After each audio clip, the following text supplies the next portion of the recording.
ও, কালকে তোমরা কেনাকাটা করতে যাবে? ঠিক আছে, যাও। আমার বাবু তো আগে আমাকে ছেড়ে কেনাকাটা করতেই যেত না।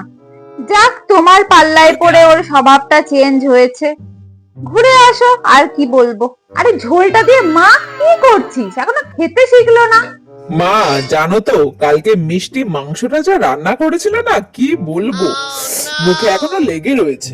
হ্যাঁ বাবা, এতদিন আমার হাতের রান্না একঘেয়ে খেয়ে তোমার তো মুখে চড়া পড়ে গেছে, তাই এখন ওর হাতের রান্না এত ভালো লাগছে।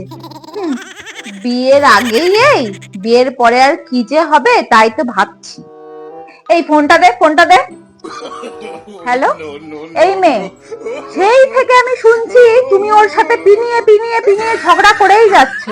বিয়ের আগেই যদি এরকম ঝগড়া হয় তাহলে তো। মা, তুমি এখান থেকে যাও তো, আমরা আমাদের ব্যাপার দেখে নিচ্ছি। হ্যাঁ বাবা, তাই তো। তোদের মধ্যে এখন আমি কেন আসবো?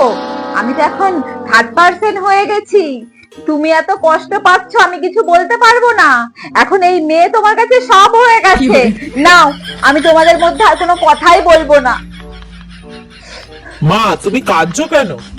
থাক, আমার কান্নার কারণ তোমাকে আর শুনতে হবে না। মা, তুমি কি আমাদের সম্পর্কটা মেনে নাওনি? মিষ্টিকে কি তোমার পছন্দ নাই? আমাকে বলো তো, তুমি তোমার প্রবলেমটা কি হচ্ছে? তা আমার পছন্দ অপছন্দের কথা তুমি একবার ভেবেছো? নিজের পছন্দ একজনকে বিয়ে করার জন্য উঠে পড়ে লেগেছো।